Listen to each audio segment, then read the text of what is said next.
Someone just hit me over the head. I think it was a bottle. I was bleeding out, then went into a kind of mini coma only for 4 hours. When I woke up, it wasn't a shocking, traumatic moment. I didn't see God, angels or anything prophetic. I just woke up, I'm like, what am I doing with my life?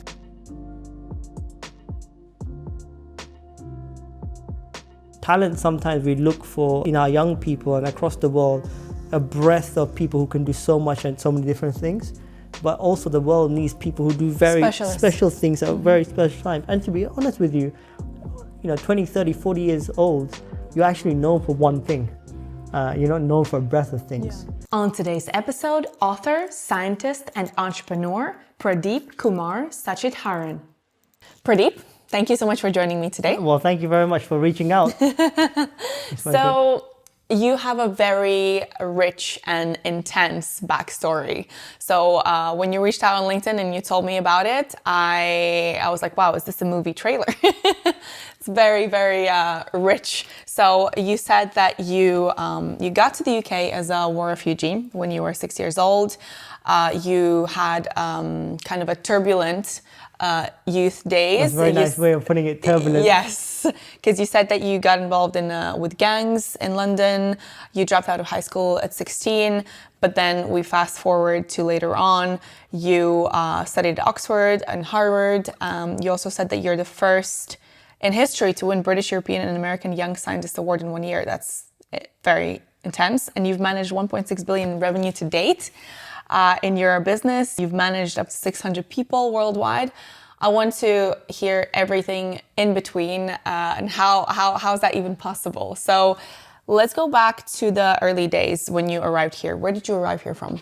So my parents are originally from Sri Lanka. Mm-hmm. A funny backstory is that my grandfather's dad, so my great-grandfather, was involved in politics in the north of Sri Lanka. So I actually went back and they're very proud of him. And he built temples and a lot of charity work. And I didn't even know how my grandfather looked when I first went back to Sri Lanka. And I'm like, who's this guy at the temple? They're like, this is your granddad. And there's a picture of him with Queen Elizabeth giving him a medal for something. No. So he was building roads and he was one of these guys. And it's a kind of a proud moment in the kind of local area and so forth. You needed to supply me with some extra material so I can show people. Yeah, I'll get the picture. I'll dig it up. Amazing. So that's for my great-grandfather, quite good family, earned everything himself and so forth. But then the war and like the segregation kicked in and so forth in Sri Lanka. So my grandfather and my dad's generation lost a lot of the assets and everything we had. So my dad was, he was a troublemaker, so he forced out to go and he worked in Kuwait. He went first as a laborer, but then he quickly realized as an entrepreneur, he made one of the first kind of Sri Lankan Indian restaurants and he was doing very well. Mm-hmm. So my mom joined him. So I was actually born in Kuwait City, Kuwait. Oh, wow. So that's why people say, are you Arab when they see the passport? I'm like, no. Okay. But I don't mean mind being Arab. And then... These days it's a good thing. Yeah. Then we went back to Sri Lanka and then the war kicked off, intensified again. And my dad got out first, but because of our history and family name and so forth, it was very hard. So my mom walked into the room one day and I was 6. I was actually a very late talker, but I was very observant.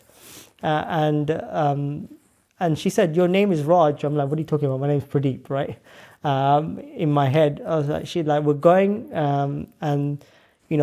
So she put me in the back of a truck and we got in and we went to the airport. Obviously, we had not the right documents, but my name is Raj and got on a plane. The first time we tried is that they stopped us in Doha, Qatar, and sent us back saying, this is clearly you're not going to the UK. My mom's like, my husband's there, we're trying to flee and so forth. Then we went back. So the second time we made it, very brave woman, she made it on her own and got me here in the UK. I actually, do you want to hear the story? The first day I actually went, I actually saw the auntie that helped us. Actually, she signed us off as sponsors. She's still living in Royal Oak in London. I visited a couple of weeks ago. I remember that day very well because I went there and we didn't have nothing. And her eldest son, really nice guy, and he gave his sweater to me. And that's the only thing I remember when I was like 6. And this is what I say. I was actually telling this story on a different podcast to someone, to a group of people. You remember how people treated you. Yeah. So I never met him ever again, right?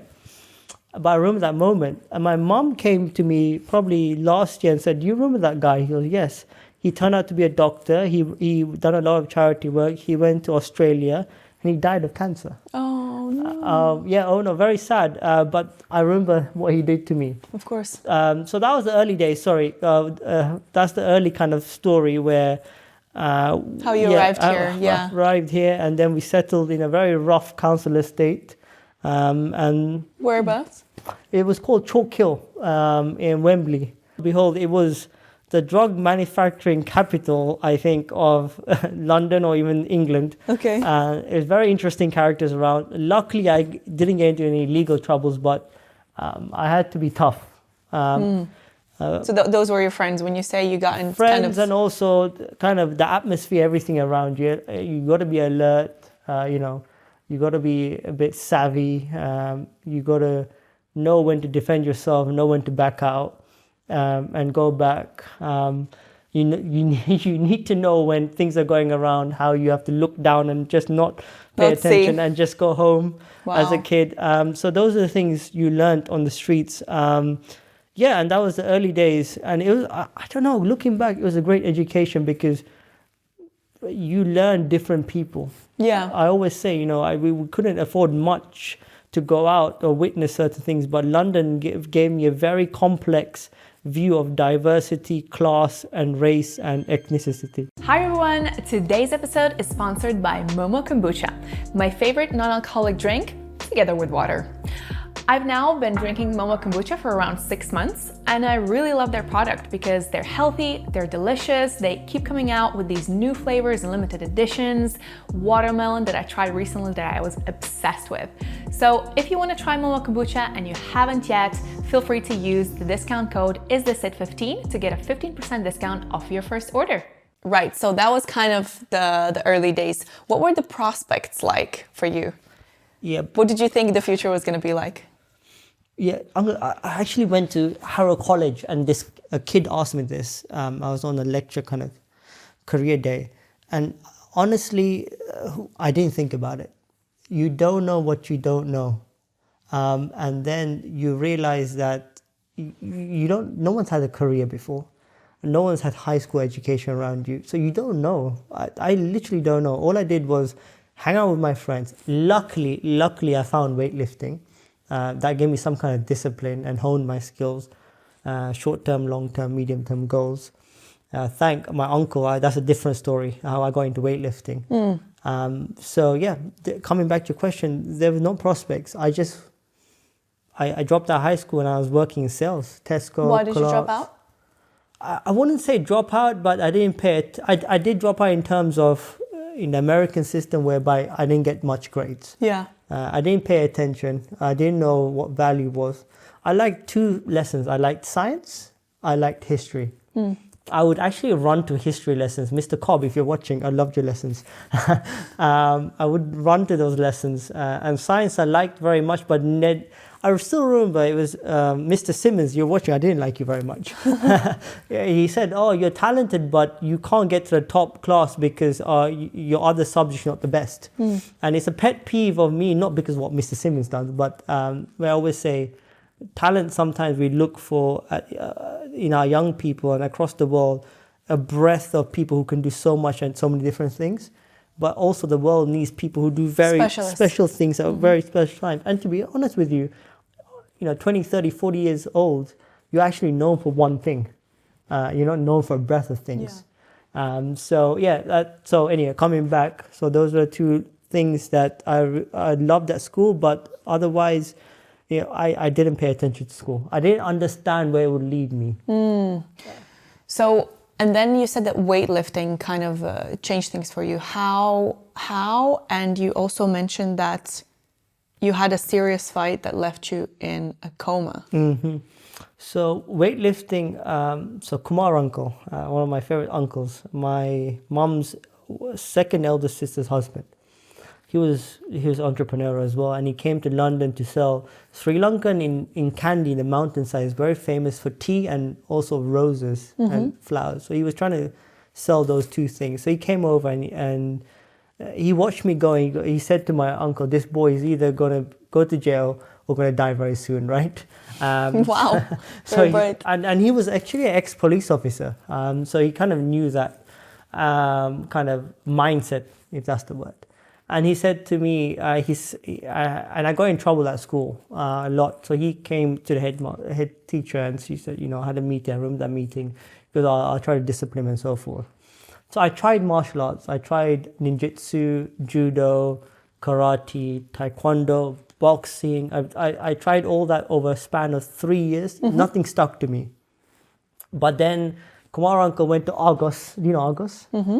He got me these. In old days, you didn't have iron. You had these plates that had cement or stone in them, and he got those weights for me, and I just fell in love with them. So I used to watch weightlifting, Olympic weightlifting, bodybuilding, powerlifting at that time. And just got into it. Okay.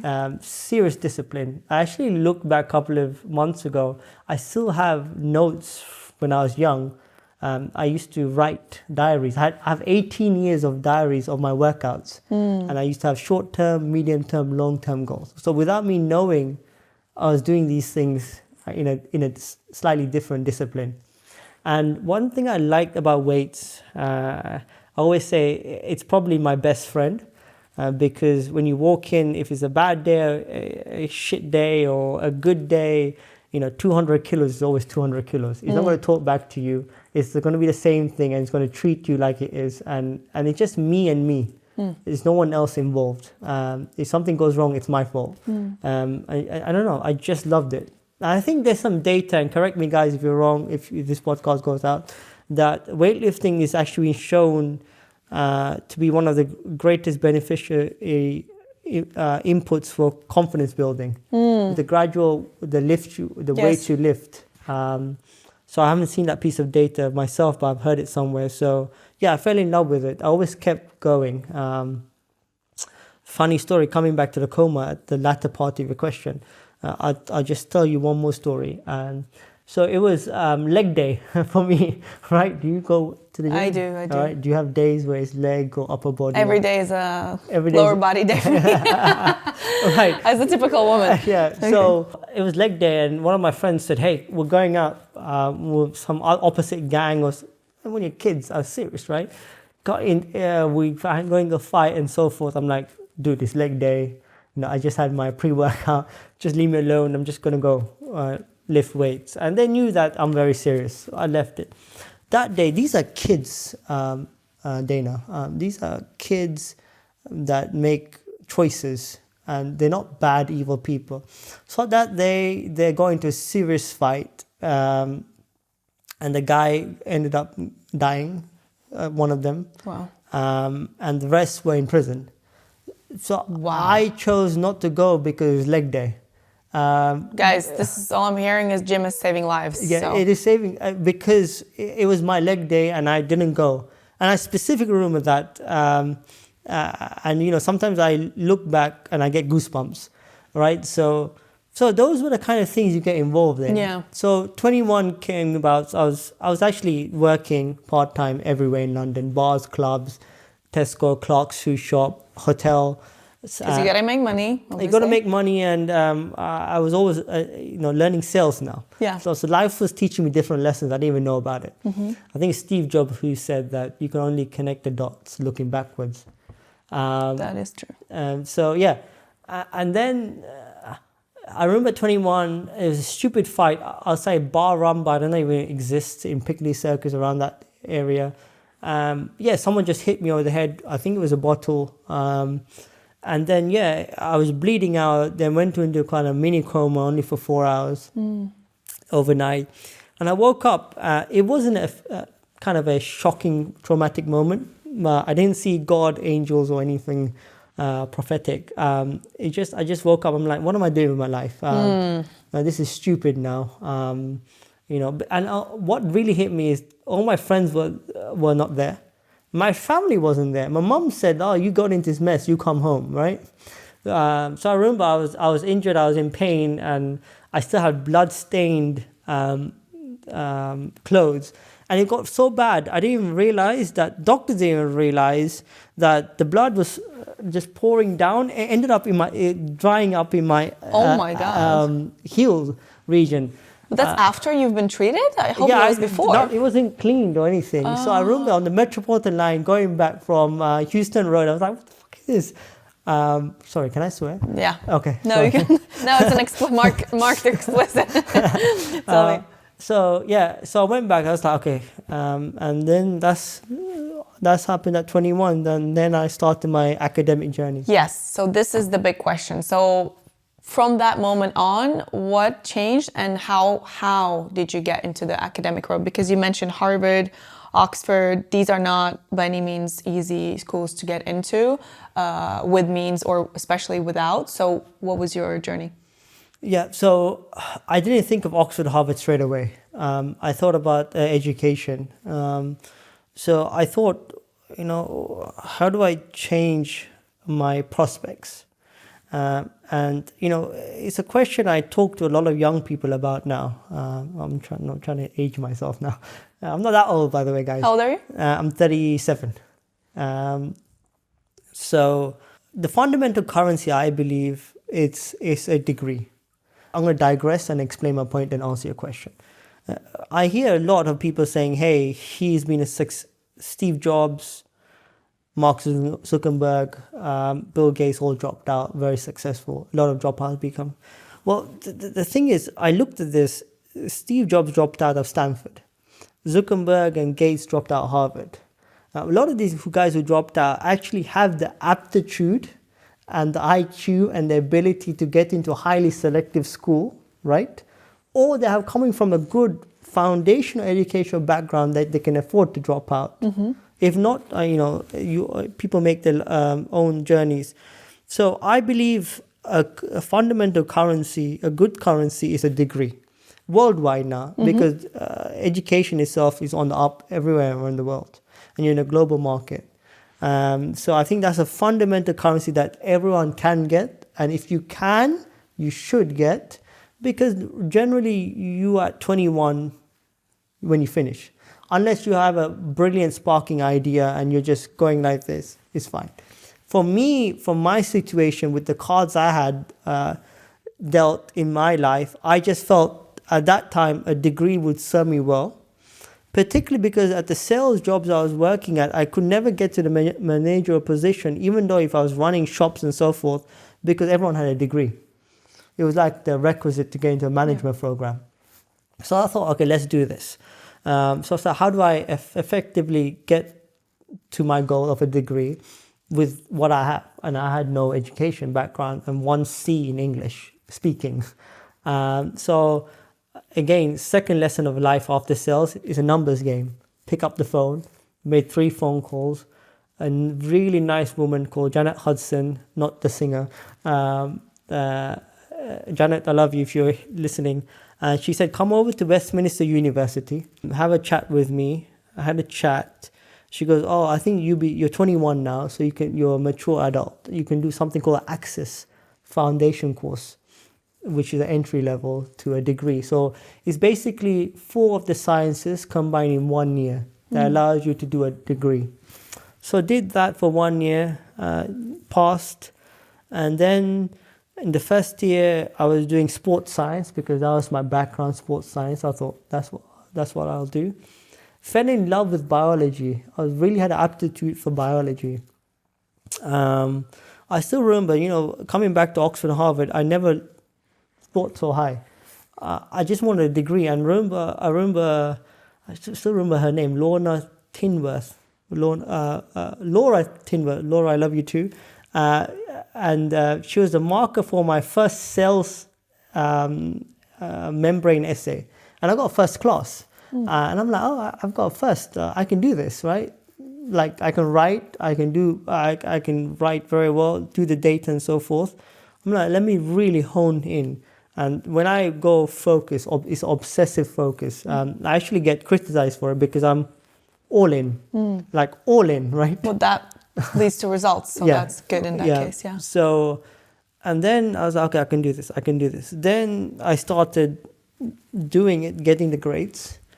And then I started dreaming bigger and bigger and bigger.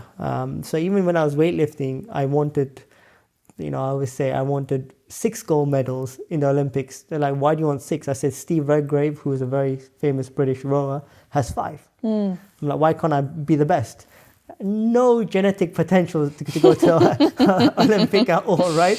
But for an Asian guy, per body weight ratio for my height, I lift ridiculously well. And I have a lot of discipline in the gym, and I can shut gyms out because of people can see how focused I am and how much weight I'm lifting. But that next level of Olympics, no. But I say that you should always, maximize your genetic potential. So when I was doing that, I started dreaming a bit bigger and bigger. I'm like, how can I do the next step? So I started researching. Now, funny story, when I was doing ninjutsu, my uncle came in and said, he goes, what are you doing? I'm like, I'm trying to be a Japanese citizen. And he's like, why? He goes, I said, you got to be Japanese and a Japanese citizen to be a grandmaster. He's like, dude, like you've only been doing this for three weeks, right? So that's how my mindset is. So once I see results, I'm like, how can I go here? And I do it quickly. What's the ultimate height that I can achieve in this? Quickly as possible. Without, ethically as well, not cutting corners and so forth. So I thought, okay, I want to be a drug discoverer. I think it's my love, it's my passion. And to be the best, I think I need to be around the best and be around the best equipment. So from Westminster, I just plugged in, worked hard, got the grades. Every summer I got a scholarship to do a lab intern work. And then I'm like, okay, this is good results. How can I go one step further? So I remember I got an award to go to the Physiological Society. Thank you very much for that award. I'm just naming everyone. Yeah. Physiological Society. These are the things that these societies and bodies that really help young people. If you impact one person's life, it makes a chain reaction. So they gave me an award to go to a conference, and that conference was at Oxford. So I went to Oxford. I was like, oh, yeah, okay, this is okay. I mean, colleges are pretty, people are good, they talk very well. I'm like, I can survive here. It's not a problem. So the next summer, I went to Oxford again, and this time I went alone, dressed very nicely, and I just put myself in that environment. I just walked into college and started shaking hands with professors. They're like, who is this kid? What is this? I'm like, how do I get here? So forth. Many doors shut. I just started talking to people and so forth. Then I learned. What worked? So what worked between that? So you spoke to a lot of professors. They must have been like, okay, well, some might have been impressed, some might have been not impressed. No one actually. What worked? Nothing worked. Okay. I went away and I thought, okay, nothing works because it's a perception, right? I always say failure. I forgot my own saying now, but rejection is a misconceived perception. Someone's rejected you not because you might be wrong, but they perceived you wrong, or you have to change your perception to the world. So I thought, okay, what's the perception? They think I'm at a Polytech university. I haven't got the caliber, right? So I went away, got my grades. Then I said I did 40. No, first time around I done probably 22 or 23 applications to PhD programs, rejections. So then I thought, how do I get to another level? So I applied for a scholarship to Imperial College, London, for a master's program. I got that scholarship. So I'm stepping up now, right? So I went to Imperial for 1 year. So I had my first class, then I went to Imperial, then I applied again. So getting to Imperial again was a numbers game, 13 applications for masters, and the 13th one I got my scholarship. So it's a numbers game. And then Oxford, another 20 application, in total 47th application. Then I got my interview at Oxford. So I went to Oxford. I remember Afsi, hi Afsi. She's a character, and hopefully she watches this a podcast one day. And she turned around, actually was the director, and she turned around, she goes, this is one of the best interviews I've had at Oxford for over 20, 30 years. And I'm not showing off, that's what she said. And I asked her why. She goes, your breadth of knowledge across all labs in the UK is amazing. How do you know at a young age what everyone's doing? And I'm like, in my head, I read up. But in my head, I was like, that's because I got bloody rejected so many times. Because PhD applications are very specific. So you need to know what each university, college, and everyone does. So rejection and failure from that kind of early 20s, I've learned that what is working and what have I learned and what knowledge have I learned and how can I utilize this. So I'm always thinking of those three things where I take it with me. So that's how I got into the academic, and that's how I got into Oxford. Then getting into Oxford, it turned my life around. How? So I remember the first day at Oxford, I walked in and I was like, okay, these guys are from different backgrounds, no problem at all. You know, one thing I always say to kids, like, you can't compare and contrast. It is what it is. What you can't, change your genetics. You can run away from home, you can run away from your family, your loved ones, you can run away from your city, but you can't run away from your genes and where you're born and the early life. So when I walked in, I saw all these kids from different backgrounds, mostly with a strong foundation in academia or strong foundation of heritage or legacy. And I got on a table, and Dana, I was sitting and I was talking. The guy next to me turned out to be my best friend, Philippos. I hope you're well. He's the son of a general in Cyprus. Really nice guy, probably the smartest guy that was at Oxford at that time. And Jeff and others, and there's kids of politicians, laws and stuff. Everyone's so nice. But then I realized, I thought these conversations will be high caliber in terms of ideas, how to change the world. It was like everyone's having normal problems like relationships, comparing and contrasting where everyone else has gone to, what they might have in a day, what they're going to eat, what everyone's saying about each other. I'm like I've got this. Like no one is talking big here. Like no one is thinking big. No one is obsessively focused. So I met three people that were like me. We had a group, and then I just networked hard at Oxford. I studied and worked in the lab hard. For probably the first 18 months, people wrote me off. Right, and I remember those faces. Do you ever watch Anatoly, the gym prankster that walks in as a cleaner? Yes. That's a microcosm of my life. Really? That's a micro, because when you walk into all these new endeavors and fields, people are like, who the fuck is this guy? Like, and then the weights go up. Like, that's like microcosm. But you got to be humble and understand it, that most people, the world has shown them a certain perception, and then you just got to break it down. So I worked very hard in the labs in Oxford. I networked hard. Networking is very important as well. And then, I discovered a drug, published a paper, won those awards in the same year, and that set me up. That was how long into when you started working? That was probably towards the end, because it takes a considerable time. Probably 3 years into it. The PhD was 4. Then here's what and this is what changed again. I say to myself, probably my second dropout of life. And dropped out of high school, dropped out of kind of traditional academia career, whereby I realized that even if you win a Nobel Prize, and some of the professors were Nobel Prize winners, or even if you're extremely bright or gifted or whatnot, everyone is living in a box where they're fed their own data. Like you are who you are because of the data that's coming into you for your 5 senses, and you accumulated that, and you're working off a working pattern. So I told my professors, hey, profs, I have 3 ideas for potential drugs for osteoarthritis. And they're like, yes. I said, I think this will cost 300 million. I was 27. I was kind of ambitious. And I said, how do you go about this? They're like, well, it'll take 30 years, Pradeep. You do a bit of data research, you go back, you write something, a grant, you get some money, you do some research, you go back, write another grant. And that's how the system is. I'm not saying it's wrong. That's what it is. And it's good because you need peer-reviewed articles and so forth. Then I said, there's something deeply flawed in this, because A, I'm impatient, B, I just want to do everything and discover drugs. So I applied for these fellowships and these big grants, nothing. So I said, okay, so now after you finish a PhD, you have to do 8 years of or two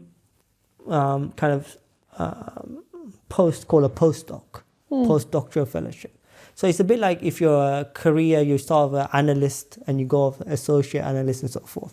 I'm like, how can I become VP, right? That's the kind of thinking. How do I become a lab head or a professor? Straight away. Yeah, straight away, or discover the drugs. The titles I don't give a monkeys, right? It's just how do I get to the point where I can direct my own research, right?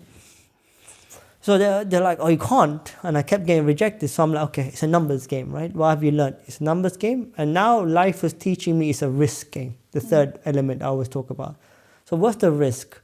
So I said, after Oxford, where can I go? I can go to Harvard, right? So when I was in my 4th year, by the way, when you're a scholarship, you don't get much money. So I saved up my scholarship money. I'm like, yeah, I've been broke before. This doesn't scare me. So I went to Boston. I stayed in a hostel, and there was a conference, and I went. It's an aging conference in aging-related disease, Australia. You know, but one thing I was known for in Oxford was just standing up in crowds and asking the toughest questions to anyone, because I found data very well and I can see gaps very quickly. So I asked those questions. Kind of professors kind of were like, wow, who's this guy? So I went and talked to them, shook their hands and said, hey, can I come to your lab? They're like, sure, come over. And then I thought, okay, they all want me to stay for 4 years. I'm like, this is just too long, right? So I went back, came back to the UK, and I wrote for something called the Fulbright scholarship. So I got the Fulbright. So I became a Fulbright scholar. Everyone was like, hurrah. I'm like, okay, whatever. And then I went to Boston for 9 months. So I learned a particular technique. I learned something, one very good thing. Came back to the UK, got rejected. What was that thing? So I looked at gut microbiome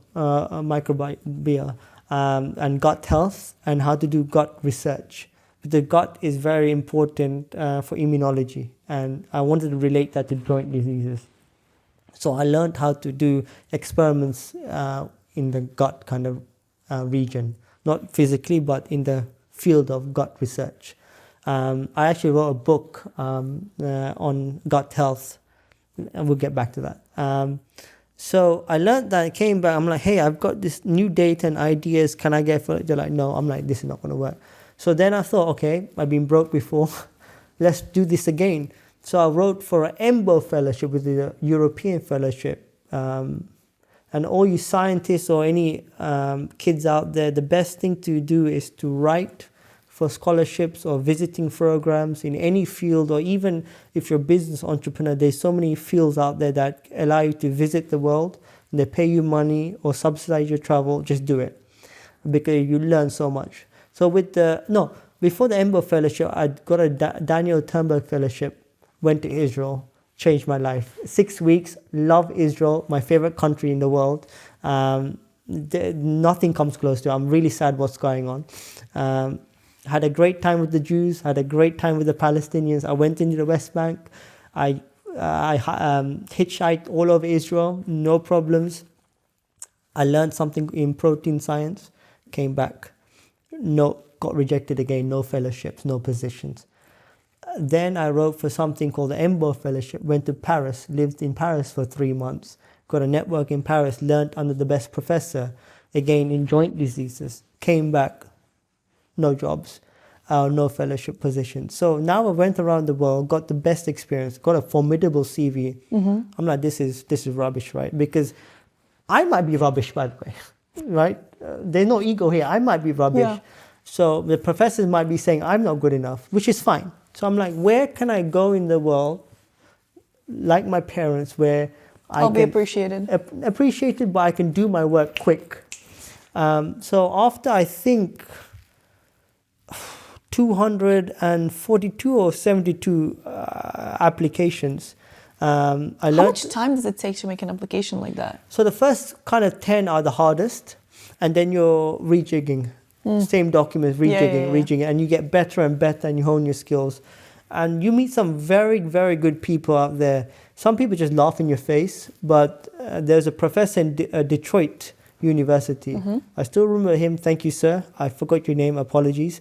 He gave me very good feedback. He goes, you're probably 15 years too young, but here's the feedback, but because this application is brilliant. Southern California University professor as well gave me very good feedback. You're too young, but this application needs this and this. So one or two people out there will help you, and you got to get that knowledge. Don't pester them too much. Get that knowledge and make your CV better. And then, the opportunity came in China. That is a crazy story. Can I tell you that story? Yeah. So the application landed. So I applied all over China, right? There's a northeastern Qingdao city, Qingdao University, and it landed in one of the dean's offices, and the CV and my application was sitting there, right? And the dean didn't look at it. The associate dean walked in, and he's like talking la la la, and he's like, "What's this application? Who's this long name?" And he says UK, so he was intrigued. Associate dean went to America and the UK to study. Normally the Chinese go away and come back. And the dean said, "Oh, he's just crazy guy. I think he's a fraudster. He's got Oxford and Harvard and all these things, and he's applying to us. I have no idea." And he looked at it. He goes, "No, I recognize these labs and all these fellowships." And he gave me a ring. Yeah. No, he gave me an email. Then I gave him a ring back. And he goes, "Is this a scam?" And I'm like, no. Like, this is who I am. This is my credentials. He's like, "What do you want?" I said, "I need money and a position because this is my data." And I just sent it to him. Sometimes you just have to trust people and send those things off. And he goes, "Look, we can't do it here, but I have a friend who can do it in Nanjing." So I went to Nanjing, and my friend's like, I went to China, first time ever, presented. The room was full of all these old PhDs, doctors, and I don't know who it was, right? It was a great time. They entertained me and looked after me very well. He's like, "We can't do it for you, but we have another friend in Suzhou." So my CV landed on a random table. Someone checked it. Someone looked at his friend, and I went away. And then someone else's friend offered me the job. So that's how I got my associate professorship. So I was 29. So 2 years after my PhD, I became an associate professor. Which is completely uncommon. Against all grains. I had my lab, I had my students, had my medical students, and I got to work. And that 30 years, the professors at Oxford and Harvard, by the way, they're not wrong. It does take 30 years. We did it in China with the right money, and we published 3 papers with 3 new drugs for osteoarthritis in 18 months. Wow. So the data is out there, and people are researching on it. So I've done my job by 30. So that's how academic journey and how that changed. And then my third dropout is when I dropped out of academia and professorship. I still retained my professorship, and I went to the corporate side.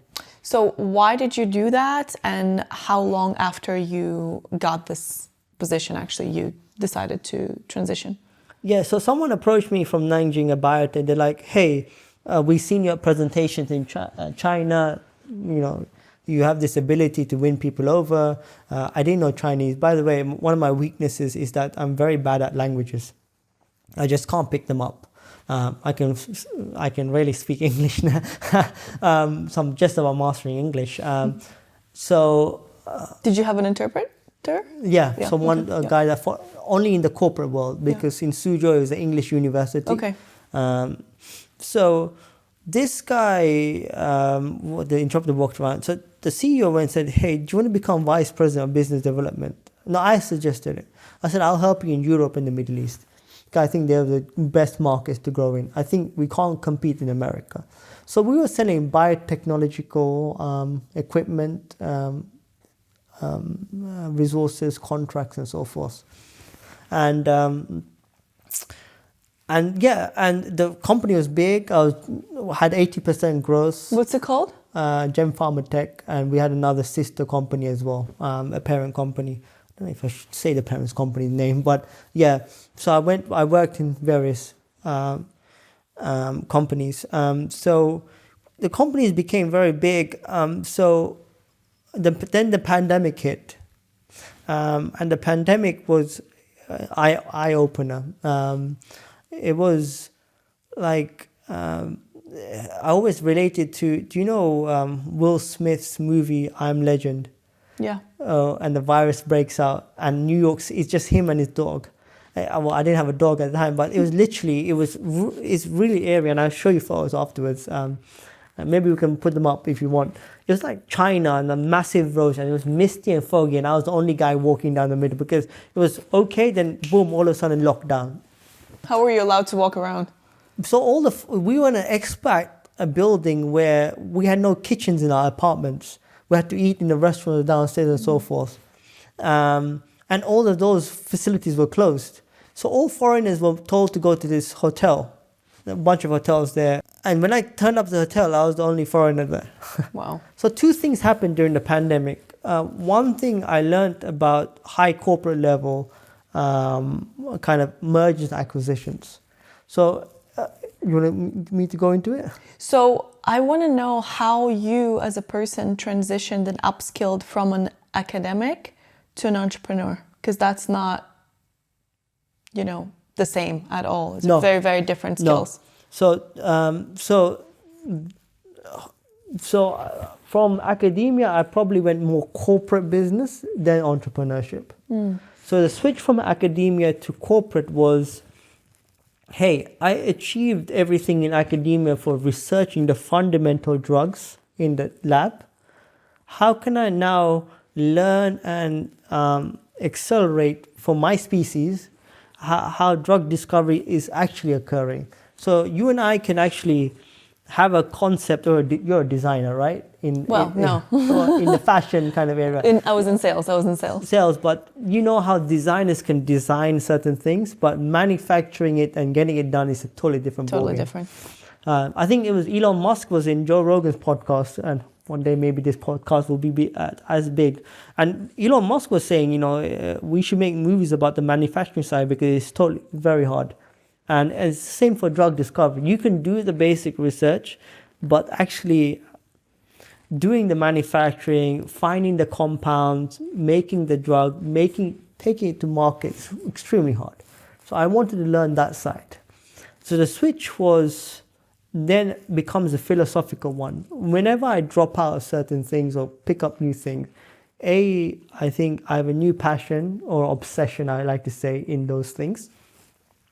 And I always say that when I talk to a lot of people in podcasts everywhere, students, mentees, and so forth, you can see there's two different things. There's the ego and there's the identity. And I think you've got to separate those things out. Your ego will say, okay, I don't know. And ego is good, by the way. I never say ego is bad. Ego is self. I always say it's like your skin, and the identity is like the clothes you wear. The ego is always going to be there. So the ego is like you're bright, you're athletic, you can do all these things, and you got to use that ego at the right time. But identity is what I think affects a lot of people. You are Asian, or you are British Asian, you are Oxford, you are Harvard, you are a professor, you are these things, and you attach your whole IQ, EQ, your existence to the identity. If you can detach all that and say, to the hell with all that, I am now a corporate business development manager, forget all the ego and identity, you do very well. And how do you dampen that down, I think, is the secret. I can't teach it. I by no means am I a psychologist, but I think that's what I've been very good at in life, is take away the ego. I can lose it all and I can still walk around London and get it back, I believe, because I can detach from the ego.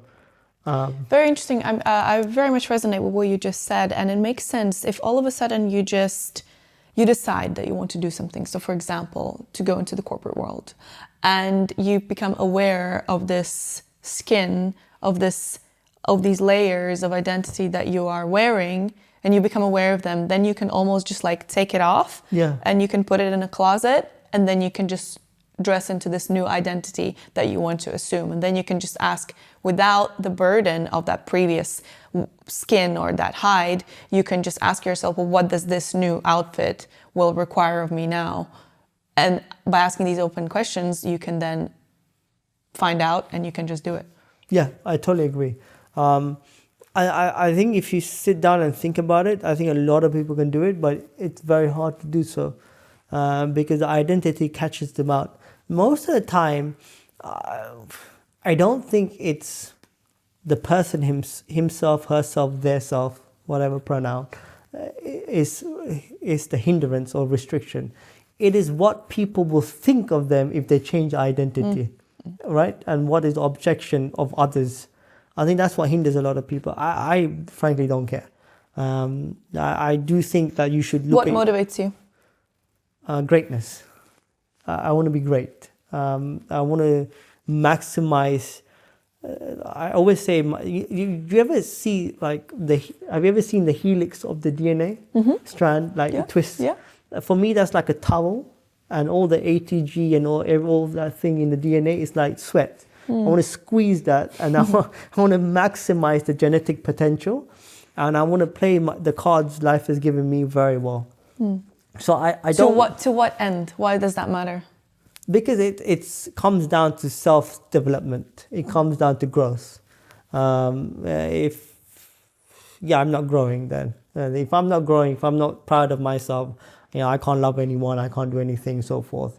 Yeah. That resonates. Yeah, so I can't do much. So those are the things, that's what drives me. And I don't want to be the greatest or beat anyone. I know a lot of people are super competitive, and that should be the case. But it's never been me. It's always been about, it's like history and life is your competition. And it's like coming back to your, how you saw it, it's like a movie. And how good is that movie going to be? Yeah, that makes a lot of sense. I think. Do you know David Goggins? Yes, of course. Yeah, something he said resonates as well. I mean, kind of that energy where he said, if God, or he believes in God, looks back, he wants to say, I never saw you doing that. Yeah. So I put you there to do that. Why didn't you do that? Yeah. So like, what do you think is your purpose? Probably two things: being useful for my species and to inspire my species. If I can inspire people, I think the inspiration is more now. I mean, I've discovered drugs that may work, may not work. We'll find out in years to come. Done that. My number one goal is to obviously grow a very, very big company. And use that to actually use the money very well for purposes where I think it can impact the world in terms of charity, political influence, leadership institutions, and so forth. That's the next 20 years. And if a kid can look back at this podcast or anything and say, hey, this bald-headed beard guy done all this, why can I not do it? Because, I've seen people much more talented than I in this world. It's just that even if they have opportunity, they don't switch on. So if I can inspire, I think that's the purpose. What do you think is that thing that makes someone switch on and take the opportunity? I think the data shows that you need a very traumatic event, right? Because it's very hard to change certain circumstances or routine. I think a traumatic event, or I also believe that we're all equipped, I might get very spiritual here, we're equipped with something called free will and thinking. Free will can be determined by the system you live in, but you can sit no matter where you are and you can imagine and think, right? I think you can use those utilities to think of possibilities and solutions or goals of your life, and you can just go at it. There are days when I'm anxious. I'm not the Superman. Sometimes I can't sleep because the business is going down, something's going wrong. I wake up anxious. So I go to, my notebook and I think, these are my goals. This is what I'm going to do, and I get to work. So I think thinking and really switching on is the only way to really change. And third thing is action. Yeah. That's the glue that keeps everything together. Yeah, and then the failures. I actually, if I may, I say life is like three people, right? You got to be the guru, that kind of spiritual, like law of attraction, all this guru spiritual way. And then you got to be a Navy SEAL. like really elite practical execution for goal-oriented targeting, then you're going to be Forrest Gump. Just keep running, making stupid mistakes, and just keep running. Yeah, I like that. And those three things are hugely different, but you got to have all those three characters in your life, or you just can't do it. Fair. So tell me how you did it. Tell me about this transition into the entrepreneurial world. So corporate, I was doing very well. In corporate biotech, everyone was doing face masks when the pandemic hit. We tried to do face masks, but we just couldn't land contracts with certain countries and governments. Yeah, that was a whole insider game, wasn't it? Yeah, I'm not going into that. I have my own feelings for that. Maybe we can go off camera, we can talk about it. But we managed to sell to a European country and we're happy. Then I worked out that a certain experimental models, if I say, was very important during the pandemic. And a lot of countries were shutting those labs down because they were scared. People were not going into work and those labs were getting shut down all across Europe. So I approached my company and the company approached the bank saying, hey, Pradeep has this idea of buying these companies across Europe. The labs that weren't performing anymore. So it's distressed assets, labs, and so forth. Yeah, and then I was given a private jet and a car. I was like, not because it was luxurious, because we had so much work and it was so time consuming. This is who is funding all these operations? It was the Chinese biotechs. It just made me realize how quick entrepreneurial ideas. It took me 2 hours to come up with the idea, maybe minutes, but to put it in a presentation framework skeleton, 2 hours. How do you buy these companies? This is what the distress assets are. We can do it and we can really grow. Within weeks, I was on planes, flying and doing deals. I'm from Northwest London. I never thought I'd be in a private jet. So how do you think that was possible? Why was that made possible? Was it because you found something that someone needed and you gave them a solution as to how you can give it to them? Yeah. Okay, if they want to make more money, this is how we're going to make you more money. Or what was it? And why were people listening to you? I think you just summed it up beautifully. If you serve the world and give people what they need or find a solution, the world or people will look after you. And I done it very quickly and rapidly. And, I have a presentation. I do a lot of keynote speaking. And one of the slides I have is a saying. It says, patience is a virtue. And I do a big cross.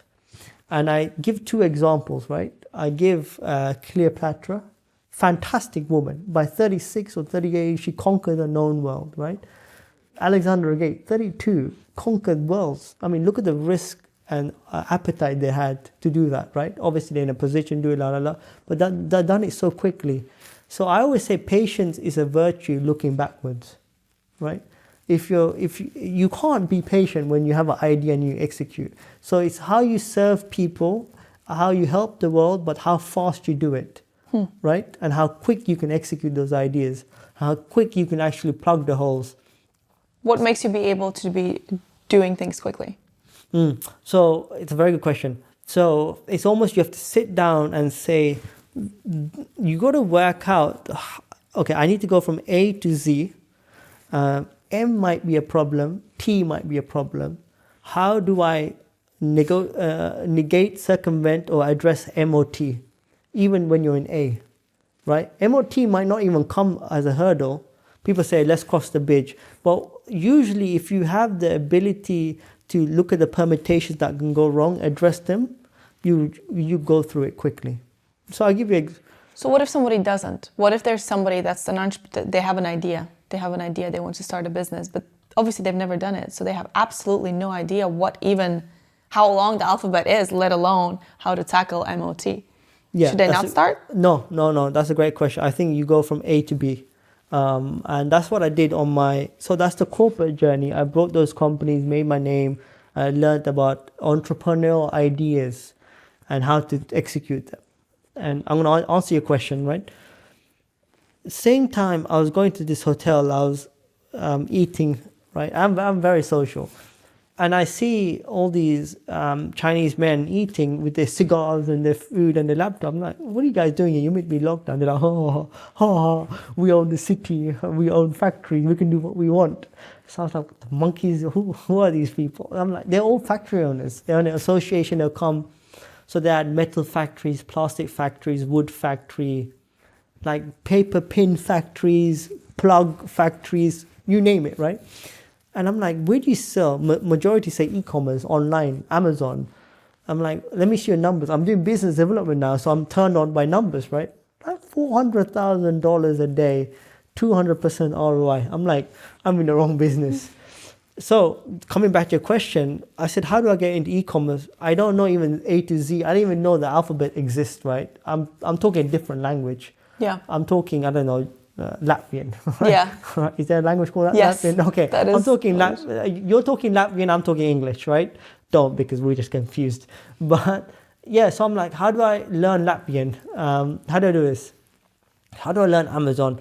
So coming back to your question, forget the alphabets, forget the permutations. You can only look at the permutation until you get into it. Just start, right? Just do it. So what I did was, during the day I was associate professor, VP.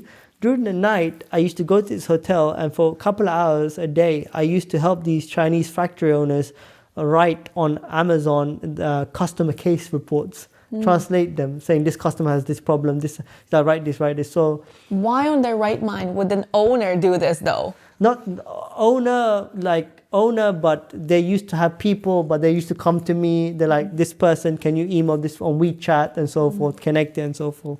That we're having customer report problems here. We're having, most of the problems was inventory going into Amazon. So I used to talk with the Amazon customer support. And usually the owners will have access passwords for it and so forth. Then I'll talk to the team saying this is what you need. So I was learning Amazon like this, or e-commerce. So that's why, coming back to your question, you just go ahead in.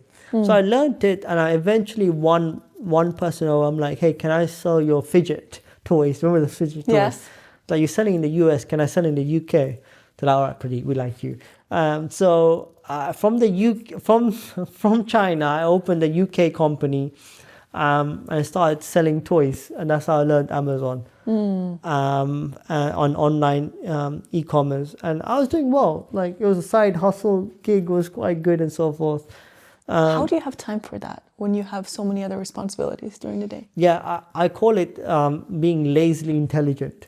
You gotta be intelligent enough to know where your weaknesses is, and delegate those weaknesses, and be lazy enough to know how can I get everything done so quickly.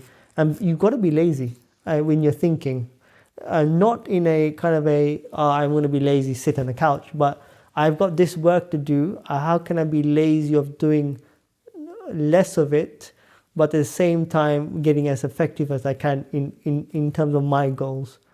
I think it was Bill Gates that said that you need to hire a lazy person. Always, because they'll find the best way to do a job. I agree. I think Warren Buffett said, make sure they're not lazy and intelligent. But so I think that's what you got to do, and that's what I've done very well. I've always done so well. I'll cut the crap.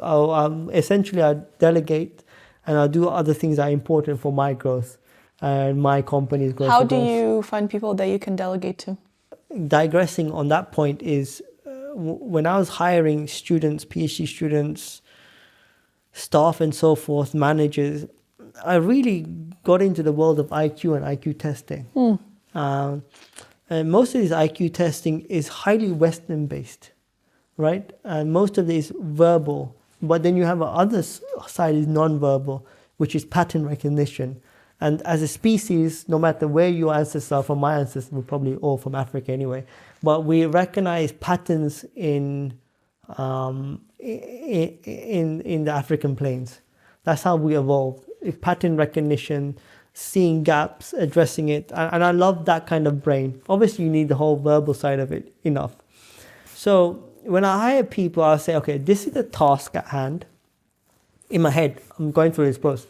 Is my gut and if the assessment saying that this person has the ability to recognize this task and address it, right? For a simple task, and then I'll delegate accordingly. I know in my social media team now who can do certain things, who can't, right? I know my manager has the ability to spot patterns very quickly and address them, but he now doesn't have the ability to do very technical social media things. So you have to understand, and then as a leader, you have to understand how that person is growing as well, and what pattern recognitions are they growing. So you're thinking about other people's thinking. And if you do that, you're spot on. I always say never judge by a book by its cover, but you should know what genre the book is. You're pretty stupid if you don't know if it's fiction or non-fiction. You should know, is it a children's book or is it faction? Yeah. I think that saying is quite misconceived. I think that's how you learn. If you can think about what people are thinking, and if their aptitude, the pattern recognition for a task at hand, I think you do very well. If you don't, give them the task to do, actually. We do that in the labs. I said, there's no point hiring PhD students if they can't do the experiment that they have to. I'm not saying do all experiments because there's so many techniques in science. If you can do 3 or 4 that are very important, so we do those and we can see, okay, can they read the data? Can they do the lab? Can they look at the data? If they have aptitude, they can do it. It's up to them to grow into a world-leading scientist and you to guide them. The basics is actually doing the task at hand, and that's how I delegate. Okay, thank you. Thank you for sharing that. That's very insightful. And don't judge people quickly. I'll give you a funny story, can I? Yeah. There's a guy, I'm not going to say his name, very short, very charming Chinese gentleman. I was going to VP, and I was like my first high position, and I was going to manage it, and I was young, and I thought, how are these, different ethnic minority, I'm an ethnic minority in different country, how will they take me being a manager and so forth? So I walked in, and this gentleman was like, hey. And I was like, hey. And he was like, I think he was thinking, how do I become Western, right? And he's like, oh, nice. All right. And it was like a comedy in the movie. So I'll be typing and I'll in my office a couple of days, but I was like, who is this guy? And he's directly a line manager, directing another line manager. I think he had 40 or 50 people under him. He's essentially very important because all the work for the sales go under him. So he needs to understand if the contracts are being executed, right? So I was like, is this guy doing work? Right? And then he'll come in at 9:30, 10, right? He'll work on the laptop. It'd be like 1 hour, and he'll walk past, and then he'll go off chatting to all the women in the office, right? And I was like, is this guy just a flirt, right? Then he goes off to have a cigarette. Then he comes back, talks to the women again. Then he goes off for lunch, comes back, and it's emails. It's 3:30. He goes again for 1 hour, talking to them, chatting, flirting with the women, right? And then he'll have a cigarette break. Then he goes home around 4:30. Well, what the monkey is going on, right? And I've been observing this, and I was kind of having a picture, narrating a picture inside me. I didn't want to pull him up, and the best thing I didn't pull him up, and I waited until the group meeting, right? The man was brilliant. He was just utterly brilliant, and within those 3 hours of chatting up people, but he was just gathering intel data, and it was just cross-webbing things, and he was brilliant, and his EQ was brilliant, and he just needed 3 hours. So sometimes I know people are just taking a piss and they're working for 1 or 2 hours. Whatever works, if they get the job done. Yeah, I'll pay you. and it's brilliant. So that's one lesson I learned is like, some people can do the job very well and give freedom. I have a saying, I say, give talent all the freedom in the world. Yeah. For everyone else, give them an illusion of freedom. Right? If they're very talented and you pick up on it, give them freedom. Because those individuals you can't suffocate. Free people are talent needs freedom to operate in, right? With certain, obviously, boundaries and goals and so forth. We all need goals. But those who don't have a certain talent, or I don't like the drive or appetite, you give them certain, watch them very carefully, Yeah, but give them an illusion of freedom, because everyone needs a bit of freedom. definitely. No micromanagement. Yeah. Okay, so let's just go over your kind of entrepreneurial, I guess, successes. So you said that you founded an 8-figure online company. That is the one that we spoke about, right? E-commerce, yes. Yeah. So what is happening right now and where do you want to go? Yeah, so e-commerce, when I came back to the UK, my 3rd or 4th dropout in life, I tried very hard for 8 months to get the same kind of level in academia or biotech. They're like, Pradeep, we know your achievements, but we can't upset the apple cart. You're like 33 when I came back, or 32, 34? Came back here. It came back to the UK after the pandemic. Yeah. They're like, we can't give you this position. And I tried very hard for 8 months. I'm like, to hell with this. I've got Amazon business. Sorry, which position? Any biotech VP, associate professor position. So in that 8 months is when I thought, how can I give back? Maybe not lose touch of science. So that's when I wrote that book on gut health. Because gut health was quite prominent, and I thought I'll write it. Still is very. Yeah, it always is. I think the ancient Greeks found it, and maybe even older than that. So then I really switched on to my company. I said, I can't get a job. I really love being entrepreneur, starting brands, the marketing and negotiating with the Chinese suppliers. I love that stuff. Sourcing, and I was good with numbers, and I just loved forming teams and so forth. So I grew brands, a kitchen brand, a toy brand, and so forth, all online, all on Amazon, around the world. In the US marketplace. So produced in China and then sold the worldwide. Yeah. Okay. What isn't, right? At that time. So, done very well there, e-commerce. And then... When we say very well, what sort of numbers are we talking? Yeah, 8 figures numbers, total revenue. Yeah. And what's profit out of that, percentage-wise? Probably at 22-23%. Which is respectable, particularly with the margins. What we went on to do is, because I used to buy distressed businesses, I thought I can do that here in e-commerce. We're doing it now, but I realized the margins for e-commerce is getting thinner and thinner and thinner. The marketplaces are taking more and more and more. There are a lot of distressed businesses. For context, how much are the marketplaces taking, and what margins are we talking? Yeah, so the marketplaces typically take around 30 to 35%. If you think about it, it's even more because of marketing on the marketplace itself, So that can rev up to 45, 50%, if not more. Sorry, just so I understand, because I'm not in this business. So when we say marketplace, you mean, for example, Amazon itself? Yeah, so you have Amazon fees, right? So they take a percentage of what you sell. Then you have Amazon storage. By the way, they should take storage and FBA fees because they're storing a product and it's a great business model. So you got that. Then you got Amazon advertising, which is really expensive now, pay-per-click. So you go away and you click on my product. I'm paying what? It's called CPC, cost per click, maybe £1, £2 every time you click. You might not buy it, but you're clicking it. So we have a lot of complex numbers to work out cost per click. But 45% to 50%, that's insane amounts. Yeah, after advertising, storage, and all those. So a lot of people, even people might say, hey, for watching this podcast, probably that's even more now, because it's getting very expensive.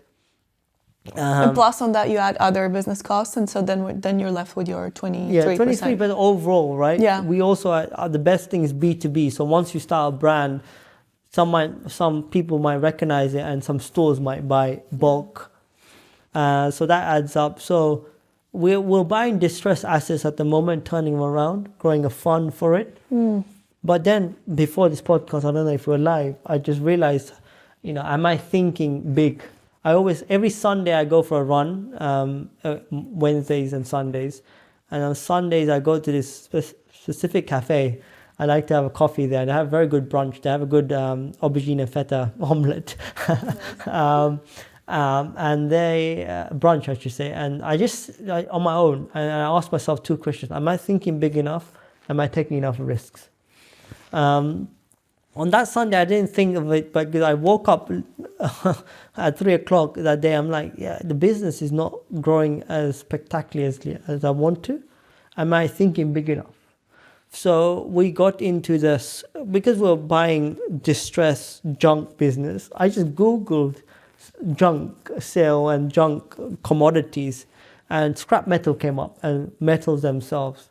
Then I went into this kind of rabbit hole, which Pradeep does, right? Obsessive focus, tunnel vision.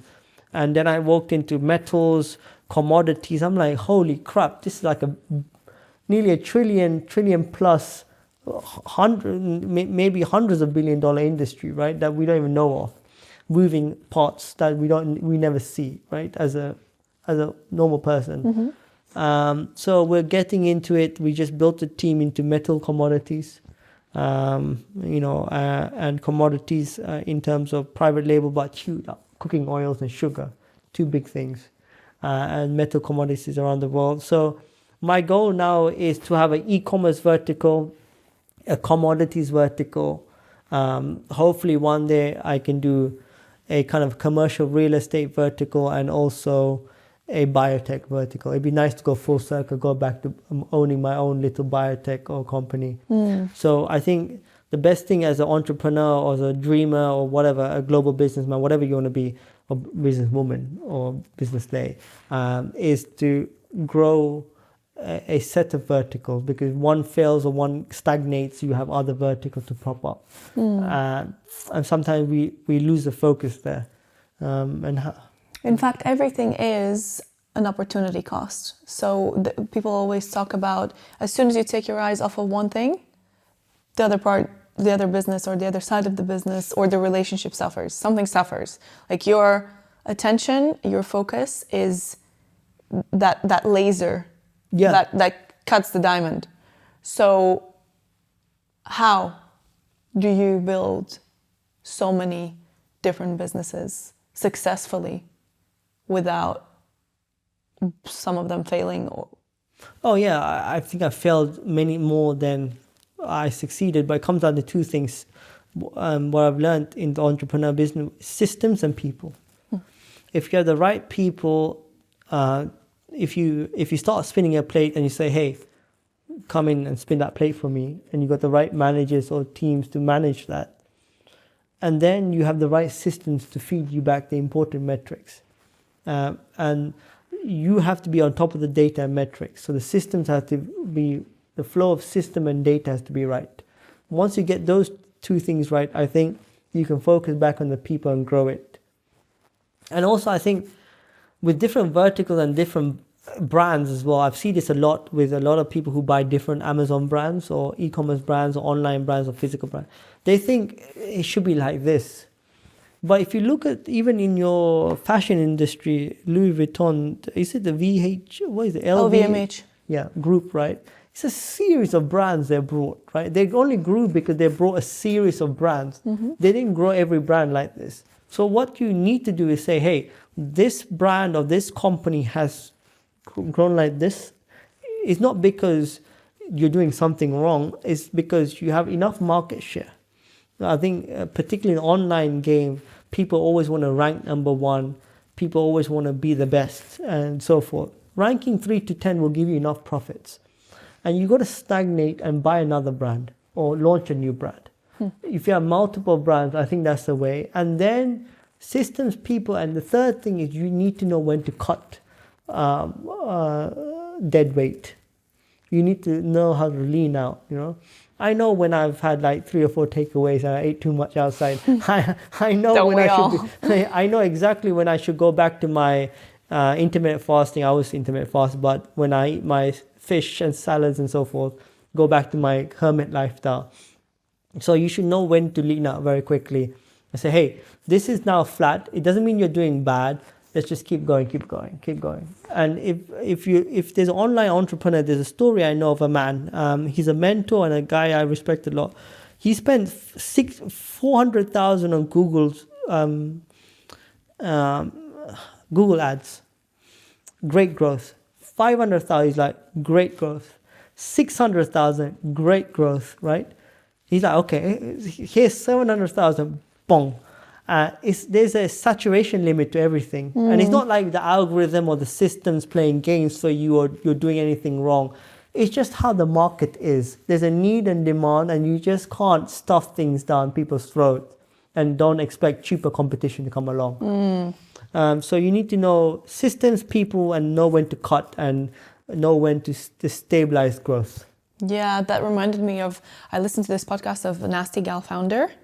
Her problem, the reason why her business failed was because she got too much money and, not great advice, and everything just went out of the window. Yeah, there's such a thing as well. If you want to touch on the entrepreneurial side of it, we actually, it's a bit funny because I left academia, but I go around the world speaking on certain topics, and every September, like lectures, I change my lecture for the year, right? So this September, there's a series of talks I've done. All I'm going to do is on what we looked at the data of 128 failing or distressed businesses. We only brought 2 and turned them around. And then we looked at all the data, and I give 4 case studies.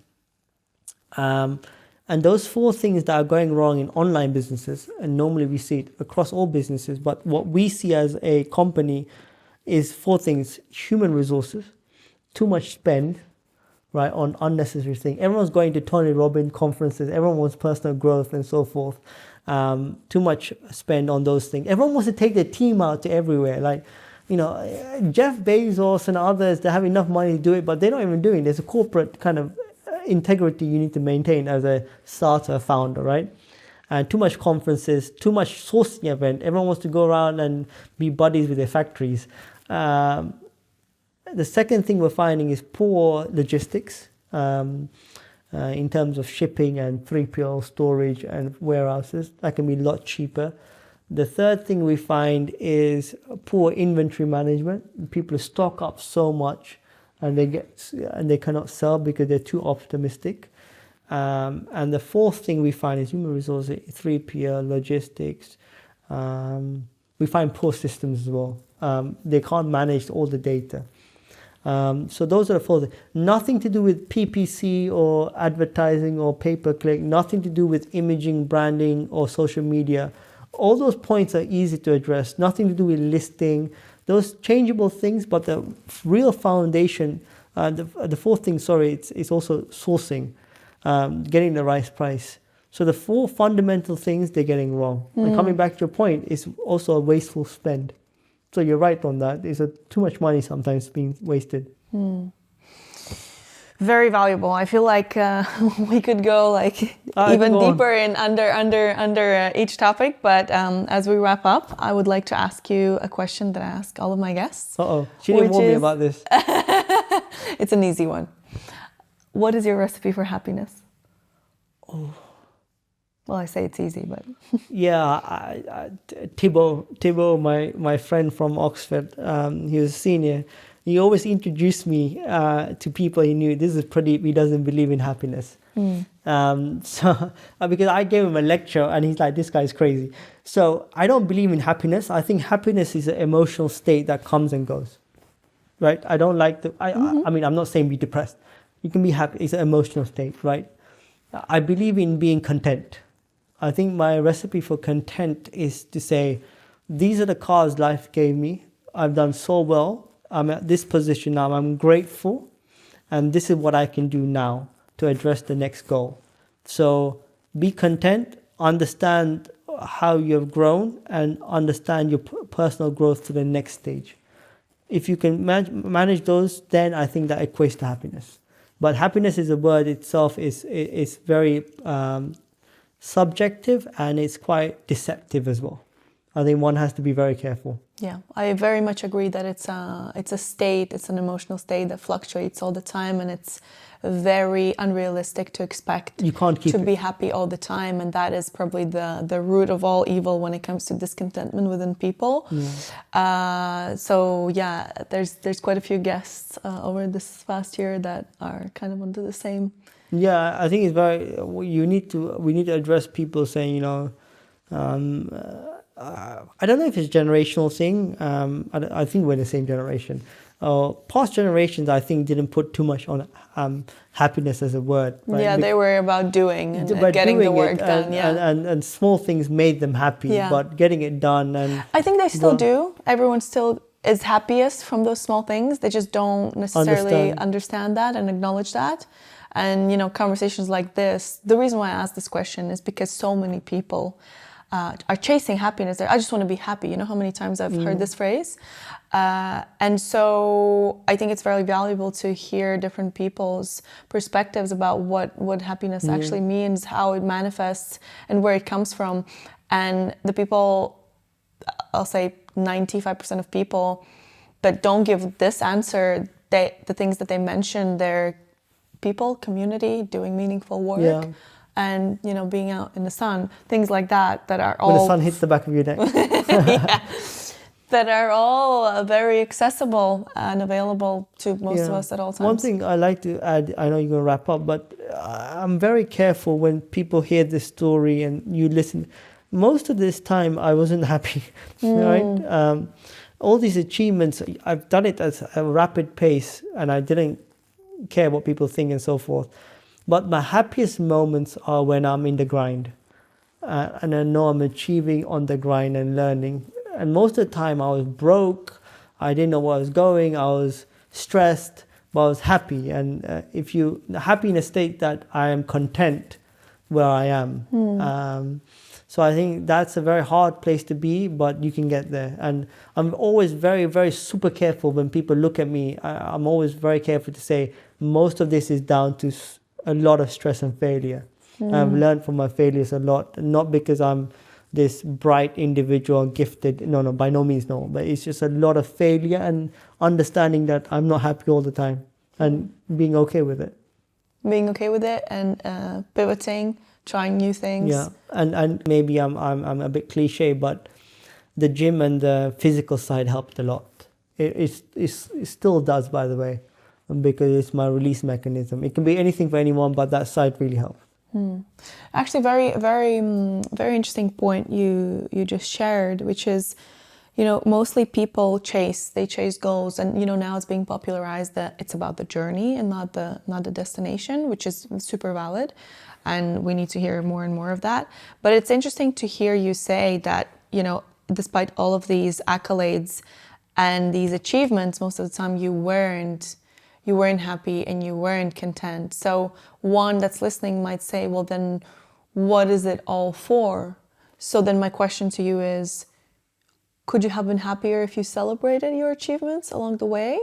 Or is it always an elusive next thing you're working towards that gives you the enjoyment because you're actually just working towards it? Oh yeah, so I do celebrate, I can party hard, but then I'll move on, right?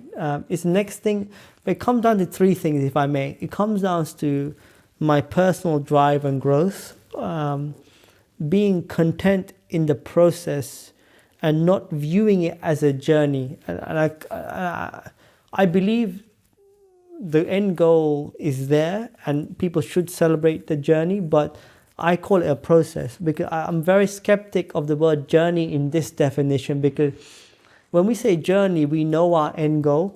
No one starts a journey saying, hey, I'm just going to walk out of the house, right? Because the journey itself, it can turn around and do anything. So if you're going to an end goal, I think it's more of a process than a journey. I think you view back, my life has been a journey, only viewing back. But for my next goal, it's a process, if that makes any sense. Yeah, that makes much sense. I think your view of it all is a bit different than maybe a lot of people, especially if you're looking from a more spiritual perspective. Because in fact, if you're looking of it all from a spiritual lens, then you think you know your goal, but you have no way of ensuring that you're going to get there or how it's actually going to look in the end. And therefore, it's a journey because actually you have no idea where you're going. You think you know. I can get it. But we only do that retrospectively when you're looking back at the journey. Now, for me, it's like, if I want to say, hey, I'm going to dominate global metals. No, I'm not. So I'll say it's a process. I'm not going to go on a journey, right? So yeah, I understand. But looking back, I might not even end up in metals. I might not end up as a world-class scientist, Nobel Prize winner, or whatever, right? I might end up as a bum on the streets. I don't know, but it's a journey, right? So yeah, I get what you're saying. No, but I like the way that you frame it, because it's a much more consistent way of actually getting to your goal. So you are more goal oriented, and you enhance your possibility of actually getting there by seeing it as a path, as a system together. And when it's a process, I was telling my brother, I never had deep conversation with my brother, but once in a while we do. I said, when it's a process, it's more measurable. Yeah.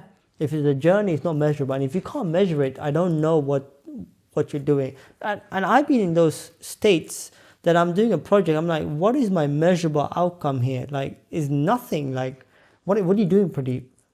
And I've been stuck in a rut sometimes. So I think that's also very, I'm very careful on that point. When it comes to a journey, I think sometimes we're chasing the spiritual side a bit too much. And we forget the Navy SEAL or the Forrest Gump. Yeah, too much of guru domination. Yeah, and I'm scared of that as well. So I think a fine balance. So the process allows me to measure, then I look back on the spiritual journey. And then I philosophize, and I can come up with sayings, and it's all nice and lovey-dovey. But in the thick of things, it's like you're a soldier. It's a process. Thank you, Pradeep. Very long answer for happiness. Thank you. It's been a pleasure. Thank you. Thank you very much. Good luck with everything. Hello friends, if you enjoyed this episode, please make sure to subscribe and share it with someone. I would love to hear your feedback and suggestions as to what guests you would like to see on the show next. See you next week.